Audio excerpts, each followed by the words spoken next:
A lot of times, a generator is a mandatory part of a good solar system, especially the more north that you live. Where we live, for example, the storms that usually knock the power out happen most often during the winter, which is also when solar is the least reliable. So charging your batteries up without sun typically has to be done with something like a generator, but if you just invested a bunch of money into an entire solar kit, the price of a good generator can be really discouraging, which is where this Champion generator comes into the picture. It's affordable, it's powerful, but is it actually good? Welcome back to the lab where our opinions cannot be bought. We got this Champion 8,500 watt generator from Signature Solar about 6 months ago, and we've been using it here at the lab ever since. We feel like at this point we have a pretty good understanding of it. We found everything we don't like, we know how it performs, and of course there's some things that we really do like about this generator. As always, we got links in the description down below, as well as any coupon codes that we can get to save you guys some money. But before we get into it, let's hit you with a super quick spec teardown in case you're not already familiar with the Champion 8,500 watt generator. First up, this thing weighs 214 pounds, which isn't super bad. It has a nice little fold-up handle and the wheels. Getting it up onto a table like this is a two-man job, but it doesn't feel super heavy when you're moving it around. The starting watts of this inverter is 8,500 and the running watts is 7,000 with gas. If you're using propane, it's 6,300. This is only a dual fuel generator, so it only runs on either gas or propane. It outputs 120 and 240 volts. It also has DC output. So right here you have like a 12 volt car socket, which is pretty nice. Not all generators have a DC output. And this does have an electric start. It has a built-in 12 volt battery, so you don't have to pull any cables or anything to get it going. You just push a button. And the starting temperature range on that is -15 degrees Celsius, all the way up to 40 degrees Celsius, which is nice. In a colder climate, you should be able to reliably just push start it. In terms of plugs and ports on this guy, right here, you have your dial to select between gas and propane. This is also your choke, which is kind of interesting. This is your start button. You have your 12 volt car socket right here, which is pretty nice. You have your propane quick connect. You have your generator twist lock. So that would be like a 240 volt output you could put into a transfer switch. You have 4 120 volt house plugs right here. And you can tell just by the way these things open, they're super nice. They weather seal actually really good. So if you have this thing out in the rain or whatever, and you don't have all these plugs open, you won't be getting issues happening. And you also have a 50 amp plug right here.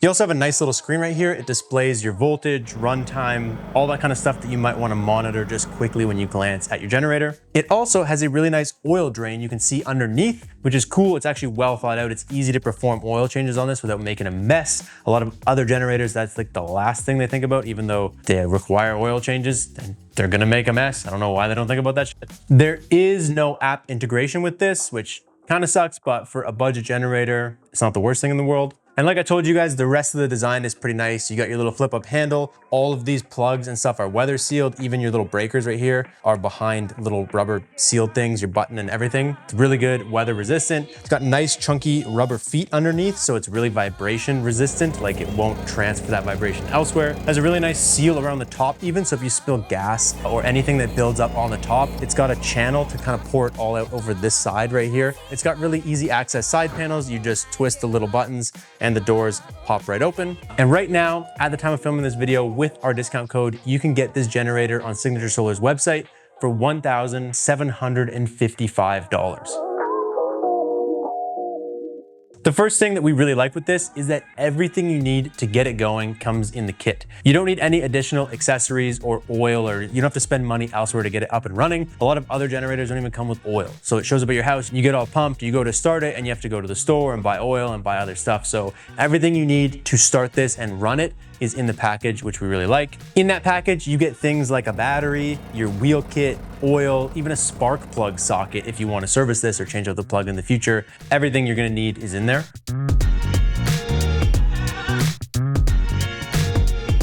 And we kind of touched on this already, but it is a dual fuel generator. which is huge because not a lot of people consider the fact that when the power goes out and there's maybe 1 or 2 local gas stations open, the lineup to get gas there is insanely long. So if you only had a limited amount of gas and then you were gonna run out, you could switch this over to a propane tank from your barbecue or whatever and keep it running, which is huge because I know anytime we've ever had a major outage, the last place I wanna be is in a couple hour long lineup to get gas for a generator.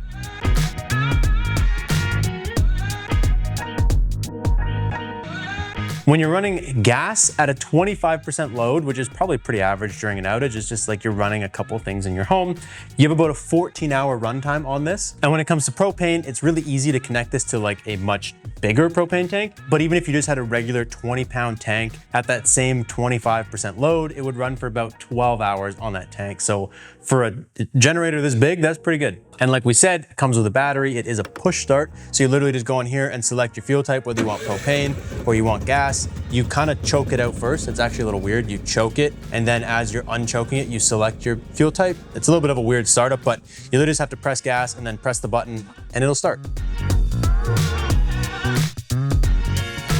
Something else you really like is the economy mode on this. The big issue with a lot of generators is that they're just running. Like if you've ever had a power outage in your neighborhood, people are running generators and you walk around, it's like everyone's generator is just running full tilt and they have like 100 watts coming out of it. They're barely using the power it's making. So with this, you can put on the eco mode, and if your demand is really high, the generator will run at full tilt. You can power everything in your home or power up your solar batteries or whatever it is that you're trying to work on. And then when you decrease the demand, the generator will actually idle down. It'll help you save gas and it'll be a lot quieter, which is something that not all generators offer. A lot of generators just rip full tilt all the time, and it's a huge waste of gas and generated power for no reason.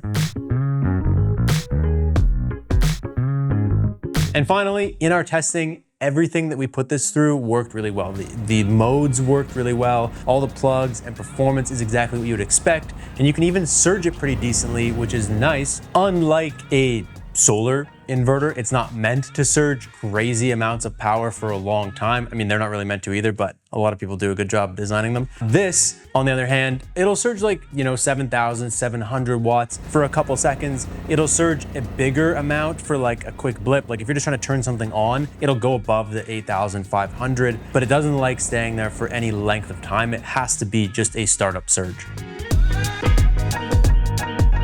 The first thing that we really don't like about this generator is that it has technically a DC output, right? You have right here, 12-volt car socket. That is technically DC output, but if they're gonna take the time to give us that, it'd be really cool if we could start seeing DC output on these things so that you could directly charge your batteries. All batteries are DC power. With something like this, you need to run this into your inverter or into a chargeverter to then turn that power back into DC to put it in your batteries. And seeing that charging batteries in like a solar kit is kind of becoming a really big mainstream thing. It'd be cool if we had access to just plugs on the front of this that were DC, whether they're quick connect or just 2 terminals or whatever, that you could pull DC power out of and put it directly into your batteries to make the process a lot easier, especially if you're trying to charge up a solar kit.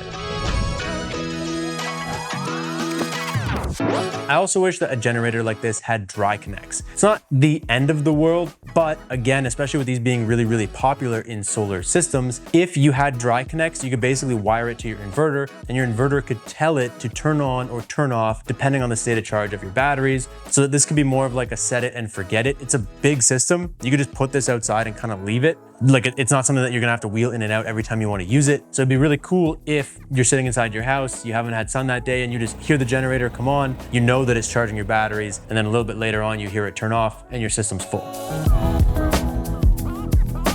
And the last thing that we don't like about this generator is more of a first world problem, I'll admit that, but it has an electric start. It'd be really cool if they integrated some sort of app with this, or even just a physical remote that you could turn this thing on and off, because not everybody's setup is like the generator is right outside the garage door or it's super easy to access it. A lot of people, their generator might be far off somewhere on their property or something like that. And if you have to go turn it on in the middle of a winter storm or in the middle of a freaking hurricane or something that's like actually serious, going outside may not be something you want to do. But as you guys probably noticed, all the things we don't like are just preferences. They're really, it's not like this didn't perform well. It's not like it didn't do what it was supposed to. It's just things we would love to see change in the future of generators, which is kind of goes hand in hand with the price and why it's actually so affordable in the first place.